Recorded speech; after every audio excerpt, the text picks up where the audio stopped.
Hey guys, kind of got off track with our Wonder Book, so I'm going to get some recording done today. All right, four things. First of all, you do get used to his face. The first couple times I was like, whoa, I'm never going to get used to this. And then after about a week, I was like, it's not so bad. Second of all, he's actually a really cool dude. I mean, he's pretty funny. Like the teachers all say something, and August will whisper something funny to me that no one else hears and totally makes me crack up. He's also just overall a nice kid. Like he's easy to hang out with, and talk to and stuff. Third of all, he's really smart. I thought he'd be behind everyone because he hadn't gone to school before. But in most things, he's way ahead of me. I mean, maybe not as smart as Charlotte or Zemina, but he's up there. And unlike Charlotte or Xmina, he lets me cheat off of him if I really need to, though I've only needed to a couple of times. He also let me copy his homework once, though we both got in trouble for it after class. The two of you got the exact same answers wrong on yesterday's homework, Miss Rubin said, looking at both of us like she was waiting for an explanation. I didn't know what to say because the explanation would have been, oh, that's because I copied August's work. But August lied to protect me. He was like, oh, that's because we did our homework together last night, which wasn't true at all. Well, doing homework together is a good thing, Miss Rubin answered, but you're supposed to still do it separately, okay? You could work side by side if you want, but you can't actually do your homework together, okay? Got it? After we left class, I said, dude, thanks for doing that. And he was like, no problem. That was cool. Fourthly, now that I know him, I would say I actually do want to be friends with August. At first, I admit it, I was only friendly to him because Mr. Tushman asked me to be especially nice and all that. But now, I would choose to hang out with him. He laughs at all my jokes, and I kind of feel like I can tell August anything. Like, he's a good friend. Like, if all the guys in the fifth grade were lined up against a wall and I got to choose anyone I wanted to hang out with, I would choose August. Ex friends. Bleeding scream? What the heck? Summer Dawson has always been a bit out there, but this was too much. All I did was ask her why August was acting like he was mad at me or something. I figured she would know. And all she said was, bleeding scream? I didn't even know what that means. I don't even know what that means. It's so weird because one day me and August were friends, and the next day, whoosh, he was hardly talking to me. And I haven't the slightest idea why. When I asked, when I, when I said to him, hey August, you mad at me or something? He shrugged and walked away. So I would take that as a definite yes. And since I know for a fact that I didn't do anything to him to make him mad, to be mad about, I figured Summer could tell me what's up.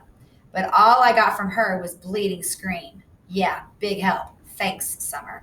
You know, I've got plenty of other friends in school. So if August wants to officially be my ex friend, then fine. That's okay by me. See if I care.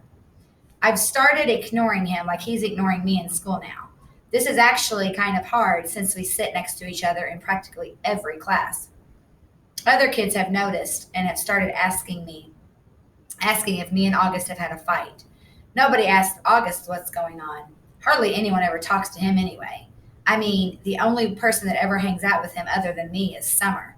Sometimes he hangs out with Reed Kingsley a little bit, and the two Maxes got him playing Dungeons and Dragons a couple times at recess. Charlotte, for all her goody two shoeing, doesn't ever do more than a nod hello if she's passing him in the hallway. And I don't know if anyone's still playing the plague behind his back because no one never really told me about it directly. But my point is that it's not like he has a whole lot of other friends he could be hanging out with instead of me. If he wants to diss me, he's the one that loses, not me. So this is how things are between us now. We can only talk to each other about school stuff if we absolutely have to. Like, I'll say, what did Ruben say the homework was? And he'll answer. Or he'll be like, Can I use your pencil sharpener? And I'll get my sharpener out of my pencil case for him. But as soon as the bell rings, we go our separate ways. Why this is good is because I get to hang out with a lot more kids now. Before, when I was hanging out with August all the time, kids were hanging out with me because they'd have to hang out. Kids weren't hanging out with me because they'd have to hang out with him.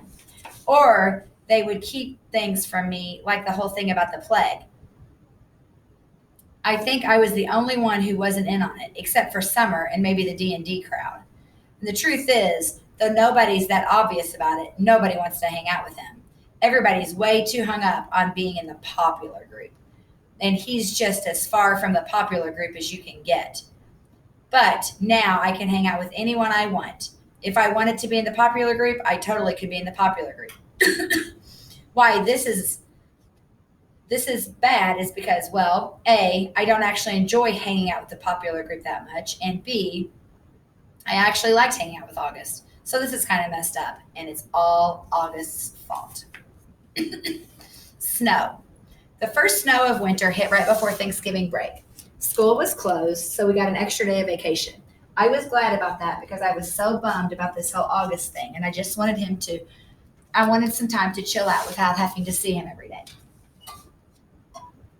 Also, waking up to a snow day is just about my favorite thing in the world. I love that feeling when you first open your eyes in the morning and you don't even know why everything seems different than usual. Then it hits you. Everything is quiet. No cars honking, no buses going down the street. Then you run over the windows and outside everything is covered in white. The sidewalks, the trees, the cars on the street, your window panes. And then that happens on a school day and you find out school is closed. Well, I don't care how old you get. I'm always going to think that's the best feeling in the world. And I'm never going to be one of those grown-ups that uses an umbrella when it's snowing, ever. Dad's school was closed too. So he took me and Jamie sledding down Skeleton Hill in the park. They say a little kid broke his neck while sledding down that hill a few years ago, but I don't know if this is actually true or just one of those legends. On the way home, I spotted this banged up wooden sled kind of propped up against the old Indian rock monument. Dad said to leave it. It was just garbage, but something told me it would make the greatest sled ever. So Dad let me drag it home, and I spent the rest of the day fixing it up. I superglued the broken slats together and wrapped some heavy-duty white duct tape around them for strength. Then I spray painted the whole thing white with the paint I'd gotten for the alabaster sphinx I was making for the Egyptian Museum project. When it was all dry, I painted lightning in gold letters on the middle piece of wood, and I made a little lightning bolt symbol above the letter. It looked pretty professional, I have to say. Dad was like, "Wow, Jackie, you were right about that sled." The next day, we went back to Skeleton Hill with lightning. It was the fastest thing I've ever ridden. So much faster than the plastic sleds we've been using. And because it had gotten warmer outside, the snow had become crunchier and wetter, like good packing snow. Me and Jamie took turns on lightning all afternoon. We were in the park until our fingers were frozen and our lips had turned a little blue. Dad practically had to drag us home. By the end of the weekend, the snow had started turning yellow and gray and yellow, and then a rainstorm turned most of the snow to slush. When we got back to school on Monday, there was no snow left. It was rainy and yucky, and the first day back from vacation. A slushy day. That's how I was feeling inside too. I nodded hey to August the first time I saw him. We were in front of the lockers. He nodded hey back. I wanted to tell him about lightning, but I didn't. Fortune favors the bold. Mr. Brown's December precept was, "Fortune favors the bold." We were all supposed to write a paragraph about some time in our lives when we did something very brave and how, because of it, something good happened to us. I thought about this a lot, to be truthful. I have to say that I think the bravest thing I ever did was become friends with August, but I couldn't write that, of course. I was afraid we'd have to read these out loud and Mr. Brown would put them on the bulletin board like he does sometimes. So instead, I wrote about this lame thing about how I used to be afraid of the ocean when I was little. It was so dumb, but I couldn't think of anything else. I wonder what August wrote about. He probably had a lot of things to choose from.